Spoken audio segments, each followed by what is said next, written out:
నమస్కారం. ఈరోజు మన ప్రయాణం గుప్త సామ్రాజ్యం వైపు. వాళ్ళు ఒక స్వర్ణయుగాన్ని ఎలా నిర్మించారో ఆ కథేంటో వివరంగా చూద్దాం. చరిత్రలో ఇది మామూలే కదా. ఎంత పెద్ద సామ్రాజ్యమైనా సరే ఎప్పటికైనా పడిపోవాల్సిందే. ఇది ఒక సైకిల్ లాంటిదనమాట. అయితే ఒక సామ్రాజ్యం పడిపోయినప్పుడు ఆ ఖాళీని భర్తీ చేయడానికి ఇంకోటి పుట్టుకొస్తుంది. సో ఇది కేవలం పతనం గురించిన కథ కాదు, ఇది ఒక కొత్త ఆరంభం, ఒక కొత్త అవకాశం గురించిన కథ. సరిగ్గా ఇలాంటి పరిస్థితే క్రీస్తుశకం 3వ శతాబ్దంలో ఉత్తర భారతదేశంలో ఏర్పడింది. అప్పటిదాకా ఉన్న కుషానులు, శాతవాహనులు పడిపోయారు. ఇంకేముంది, ఒక పెద్ద పవర్ వాక్యూమ్, అంటే ఒక రాజకీయ శూన్యత ఏర్పడింది. ఒక కొత్త శక్తి రావడానికి స్టేజ్ సెట్ అయిందనమాట. ఒకసారి ఈ టైంలైన్ చూడండి. సామాన్య సామంతులుగా మొదలైనవాళ్లు కేవలం 200 ఏళ్లలో చక్రవర్తులుగా ఎలా ఎదిగారో. ఈ ప్రయాణం నిజంగా అద్భుతం. ఈ పాలకుల కథేంటో తెలుసుకుంటే గుప్తుల కథ మొత్తం అర్థమవుతుంది. సరే, వాళ్ల కథ ఇక్కడ్నించే మొదలవుతుంది. సరే, మొదట గుప్తులు తమ పునాదుల్ని ఎంత తెలివిగా వేశారో చూద్దాం. ఒక చిన్న రాజ్యం ఒక పెద్ద సామ్రాజ్యానికి ఎలా పునాది వేసిందో ఇప్పుడు తెలుసుకుందాం. మన కథలో మొదటి హీరో మొదటి చంద్రగుప్తుడు. అతని బలం యుద్ధం కాదు, తెలివి. ముఖ్యంగా పొత్తులు పెట్టుకోవడం. అతని వ్యూహం ఆక్రమణం కాదు, స్నేహమన్మాట. చూడండి, గుప్తులు మొదట్లో వైశ్యులో, అంటే వ్యాపార వర్గం. కాని మొదటి చంద్రగుప్తుడేం చేశాడంటే, అప్పటికే చాలా పవర్ఫుల్గా ఉన్న క్షత్రియ వంశం లిచ్చెవుల యువరాణి కుమారదేవిని పెళ్లి చేసుకున్నాడు. ఇది మామూలు పెళ్లిగాదు, ఒక మాస్టర్ స్ట్రోక్. ఈ ఒక్క పెళ్లితో వాళ్ల సోషల్ స్టేటస్, పొలిటికల్ పవర్ రెండూ అమాంతం పెరిగిపోయాయి. అప్పుడే తను మహారాజాదిరాజా, అంటే రాజులకే రాజు అని ప్రకటించుకున్నాడు. ఇదన్నమాట అసలు కథ. సరే, మొదటి చంద్రగుప్తుడు పునాది వేశాడు. ఇప్పుడు ఆ పునాది మీద ఒక పెద్ద సామ్రాజ్యాన్ని కట్టే సమయం వచ్చింది. ఇక్కడ దౌత్యం కాదు, దండయాత్రలే ముఖ్యం. మన తరువాతి హీరో సముద్రగుప్తుడు. ఇక్కడ చూడండి, ఈ పోలిక చాలా ఆసక్తికరంగా ఉంటుంది. మన అందరికీ అశోకుడు తెలుసు, శాంతి అహింస అంటాడు. కాని సముద్రగుప్తుడు దానికి క్వైట్ ఆపోజిట్. యుద్ధం, హింస, ఆక్రమణ, ఇవే అతని మార్గాలు. ఈ ఇద్దరు చక్రవర్తుల మధ్య ఎంత తేడా ఉందో కదా. అతని విజయాల గురించి మనకు అలహాబాద్ స్తంభ శాసనం చాలా క్లియర్గా చెబుతుంది. అతని దండయాత్రని ఒక 5 భాగాలుగా చూడొచ్చు. మొదట గంగా యమునా ప్రాంతంలో ఒకేసారి 9 మంది రాజుల్ని ఓడించాడు.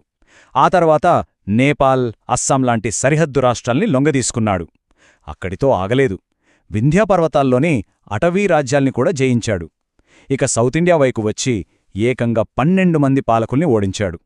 ఫైనల్గా నార్త్ వెస్ట్లో ఉన్న శకుల్ని, కుషానుల్ని తన సామంతులుగా మార్చుకున్నాడు.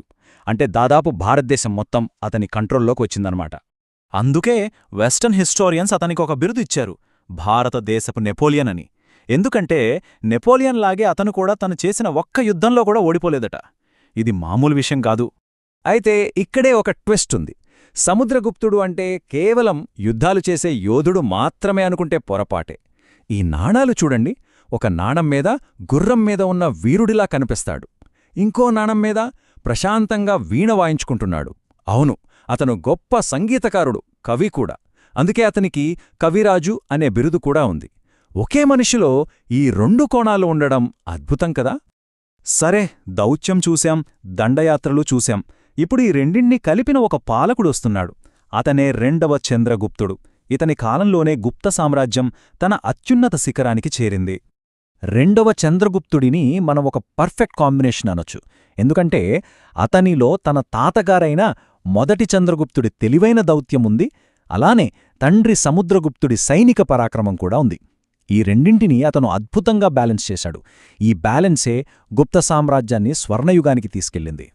అతని సక్సెస్ ఫార్ములా ఏంటో చూద్దాం. ఫస్ట్, సౌత్ ఇండియాలో వాకాటకలతో పెళ్లి సంబంధం పెట్టుకుని ఆ వైపునుంచి ఎలాంటి ప్రమాదం లేకుండా చూసుకున్నాడు. తర్వాత వాళ్ల సపోర్ట్తో పశ్చిమ భారతదేశంలో ఉన్న శకుల్ని పూర్తిగా ఓడించాడు. అందుకే అతనికి షకారి అనే పేరు కూడా వచ్చింది. ఈ విజయంతో ఏమైందంటే బ్రోచ్, కాంబే లాంటి చాలా ముఖ్యమైన పోర్ట్లు గుప్తుల చేతికి వచ్చాయి. ఇంకేముంది, వెస్ట్ దేశాలతో నేరుగా ట్రేడ్ మొదలైంది. రోమన్ బంగారం వరదలా వచ్చిపడింది. ఇదంతా ఒకదానికొకటి లింక్ అయిన స్ట్రాటజీ అనమాట. వారి పాలనలో కేవలం సంపదే కాదు, సైన్స్ అండ్ టెక్నాలజీ కూడా అద్భుతంగా అభివృద్ధి చెందింది. దానికి బెస్ట్ ఎగ్జాంపుల్ ఢిల్లీలోని ఈ మెహ్రౌలీ ఇనుప స్తంభం. ఆలోచించండి, దాదాపు 1600 ఏళ్ల క్రితం కట్టింది. అయినా ఈరోజుకి ఇది కొంచెం కూడా తుప్పు పట్టలేదు. వాళ్ళ మెటలర్జీ స్కిల్స్ ఏ రేంజ్లో ఉన్నాయో దీన్ని బట్టే అర్థం చేసుకోవచ్చు.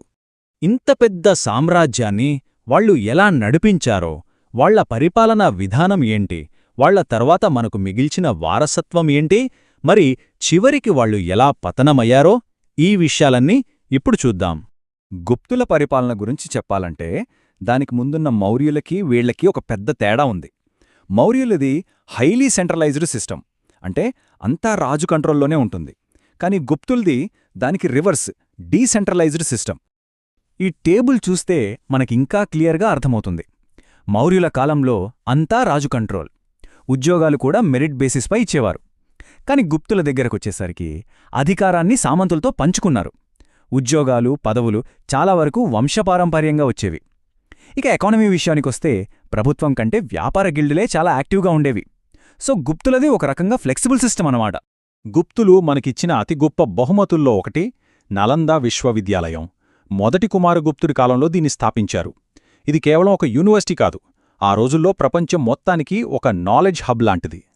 అంతా బావుంది అనుకుంటున్న టైంలో కథలో విలన్స్ ఎంటర్ అయ్యారు. వాళ్లే హూణులు.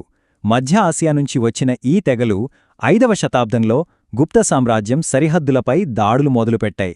ఇక్కడ్నుంచే పతనం మొదలైంది.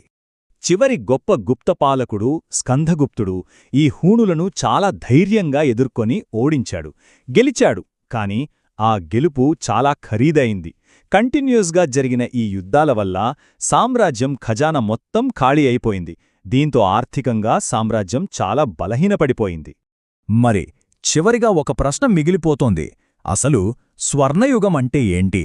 వాళ్ళు సాధించిన గొప్ప విజయాలా, లేక తప్పనిసరిగా వచ్చే పతనాన్ని ఎదుర్కొని ఎంతకాలం నిలబడగలిగారు అన్నదా? గుప్తుల కథను ఈ 2 కోణాల్లోనూ చూడొచ్చు. దీని గురించి ఆలోచించండి.